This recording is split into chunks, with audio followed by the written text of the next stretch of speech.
आपको खुश आमदीद कहते हैं।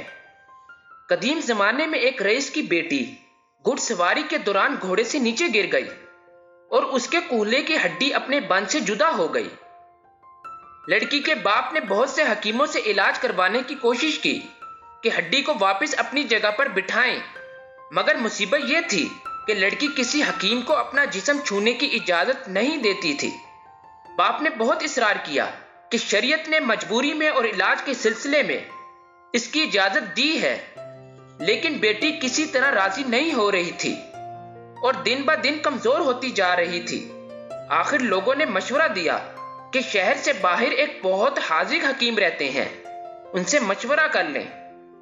वो शख्स हकीम साहब के पास गए और अपना मसला बयान किया तो हकीम साहब ने कहा कि एक शर्त पर मैं आपकी बेटी का कूल्हा हाथ लगाए बगैर वापस बिठा सकता हूं।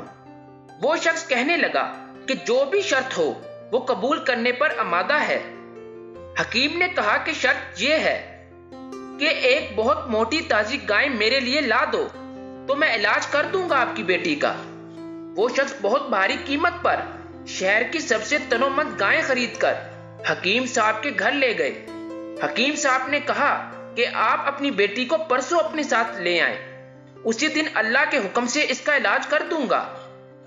जब वो शख्स चला गया तो हकीम साहब ने अपने शागिर्दों से कहा कि 2 दिन तक ना तो गाय को कोई घास का एक तिनका खिलाया जाए, ना पानी का एक कतरा पिलाया जाए।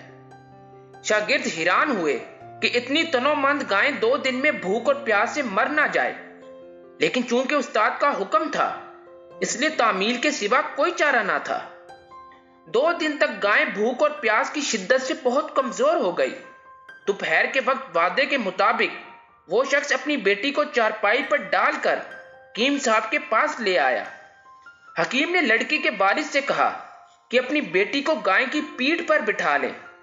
सब बहुत हैरान हुए, लेकिन हुक्म मानने के अलावा और कोई रास्ता ना था। लड़की को गाय की पीठ पर बिठा दिया गया। अब हकीम साहब ने अपने शागिर्दों से कहा कि लड़की के दोनों पांव गाय के पीठ के गिर्द रस्सी से बांध दें। यह काम होने के बाद हकीम साहब ने शागिर्दों से कहा कि अब गाय के सामने घास और दूसरी खुराक डाल दो। गाय 2 दिन की भूखी प्यासी थी, जल्दी जल्दी खाने लगी।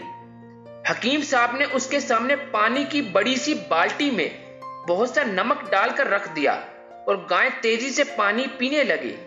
पानी में नमक की आमेजिश ने प्यास की शिद्दत और बढ़ा दी तो गाय ने एक साथ बहुत सा पानी पी लिया। घास और पानी ने गाय की पीठ फुलाना शुरू कर दी और लड़की की टांगों पर दबाव इतना बढ़ा कि वो चीखने लग गई।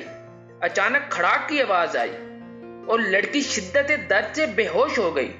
हकीम साहब ने लड़की को गाय से उतरवा कर उसके वालिद से कहा, आपकी बेटी के कूल्हे की हड्डी अपनी जगह पर वापस बैठ गई है और ये गाय आज से मेरी है। ये कोई और नहीं, हकीम बू अली सीना थे, जिनका नाम बाद में बहुत मशहूर हुआ।